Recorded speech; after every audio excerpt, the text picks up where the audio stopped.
I need that money. I really, really do. I need that money. I really need that money. Really need that money.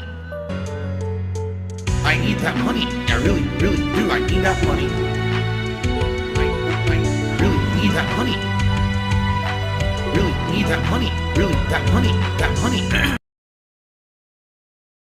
Hi, folks. In the number 20 spot, already we're going to have controversy and shock, so prepare your butts. The number 20 best playthrough that I did in 2024 is WWE Champions time, brother. We pulled for Hogan's. We played a mobile game live on stream, and I spent money on a mobile game live in front of an audience of hundreds of people live and thousands of people on demand.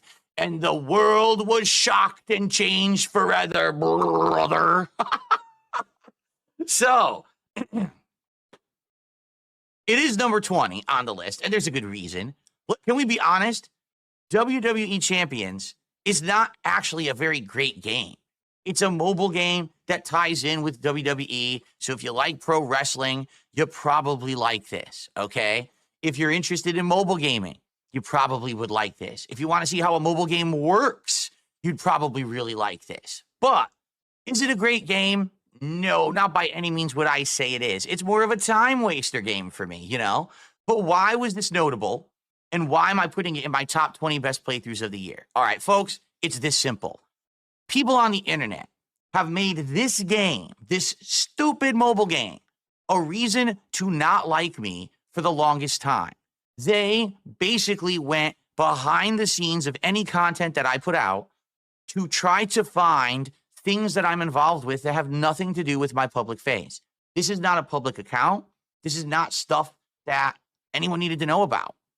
But these people pried into my private life and tried to expose me for actually having been spending money behind the scenes. Ladies and gentlemen, anyone who makes any money on the internet has a right to spend it however they want, period. I'm going to say that again. Anyone on the internet who makes money has right to spend it however they want, period. No one ever had a right to criticize me for playing this game, but they did.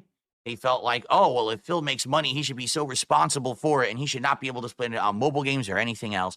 That is wrong, okay? It doesn't even matter. It doesn't matter at all if you agree or disagree with me and my content or anything. It's full of baloney, okay? And it never actually was a big deal. However, the problem was, for the longest time, I was dishonest about it, all right? I will repeat that. For the longest time, I was dishonest about it. Instead of just immediately fessing up and saying, yeah, I play it and I spend money on it, I kept it kind of this stupid thing where I didn't want to talk about it, and I kept denying it for years and years. And that's why it blew up, okay? And so this year, when I finally played it publicly and I admitted that, yes, I had played it in the past and I had spent money on it, shockingly, people didn't run for the hills. People didn't say, oh, I can never trust you again, I hate you, and then they left. Instead, they said, we want to see this game, play it. And then when I played it, they sent me money to spend on it, live on a stream. And this happened many times. In fact, this was the first time in many years I made over $1,000 on a stream playing WWE Champions. In fact, I don't even think I've made that much money again in one night since. So, if anything, it sure proved that all the nonsense that these haters and obsessive trolls and weirdos on the internet, all their behavior towards me was completely unwarranted. They're unhinged. They're crazy. Nothing that they said mattered. Nobody ever cared to begin with. I was the one who was kind of fooling myself into thinking that people would care and being so afraid. And it was a big, big relief off of my back to finally be able to just relax and say, you know what? Now that this is out there, I can just be myself and stop having to worry about morons saying crap about me. Although they haven't stopped, they still act like this is a big deal, despite the fact that I'm still here, still making content, I'm still good, nobody cares. They think it's a big deal. It never was, but you know, that's why I'm happy I did this playthrough. Now, the funny part about it all is, We played this game on and off for about 2 months, right? I'd say it was probably like about 2 months worth of time.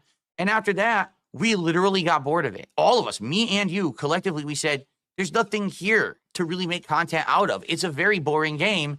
There's no reason to continue. And so I stopped, and no one cares. So it never was a big deal. It never was a must play. It never was a must see. And now that it's out there, it's done. And nobody cares, right? So that's the great part, is that really this is like a cross off of my back that I don't have to bear anymore. And we can just relax and move forward positively with our lives and with my content. So that's why I'm so happy that I did it. And that's why I'm happy to have done it and done a good playthrough out of it, because now people can actually go back and see what a mobile game is like. I actually used my gameplay of this game as a cautionary tale. Do not overspend. Here's what happens when you do mega pulls. Sometimes you win, a lot of the times you lose. This is a giant risk you're taking, and you're spending insane amounts of money doing it. You know, I think a lot of people saw that and were like, whoa, now we can see how bad this can be. Let's not do it. And I think people actually learned from my streams and videos, and that's a very good thing. So, thank you all for watching it, but it probably ain't ever coming back, just being honest, okay? So there you go, right off the bat, the #1 entry. Was that game good? No, but it was one of the best playthroughs. Do you see the difference? Not one of the top 20 best games of the year, but definitely one of the best playthroughs of the year, because in context, it was really meaningful and makes a lot of sense. I hope that made sense to you, okay? All right. Continuing on, no, this was not that was not the first time I ever made $1,000 on a stream. No, but it was the first. It was like, no lie, I think that one night playing WWE Champions was the most I've made in one stream in years. I mean, it was, like I said, it was over $1,000 in one night playing WWE Champions, which is actually ridiculous to think about, right? Okay, continuing on, the number 19 entry. Whoa, the number 19 entry in the best playthroughs of 2024 countdown is the Marvel vs. Capcom Fighting Game Classics Collection, or whatever the holy hell it's called. Okay, I actually still don't know the name of it today because they made such a convoluted name. It's really dumb that they did that. But anyway, so this collection, all right, here's the deal. I grew up playing the Versus series of fighting games in arcades and in tournaments. It actually was the first series of fighting games that I played competitively against people in a competitive environment like a tournament. Previous to this, for many, many years, since the inception of Street Fighter II in American arcades, I've been playing Street Fighter, but I never entered a tournament until Marvel vs. Capcom 1, okay? And the reason I was so happy that this collection came out this year was because it allowed me to finally show my passion and how good I was at these games and how much I loved them and my knowledge base and all of that. Dark Phil here. The only detractor channel that I watch is Duty Streams.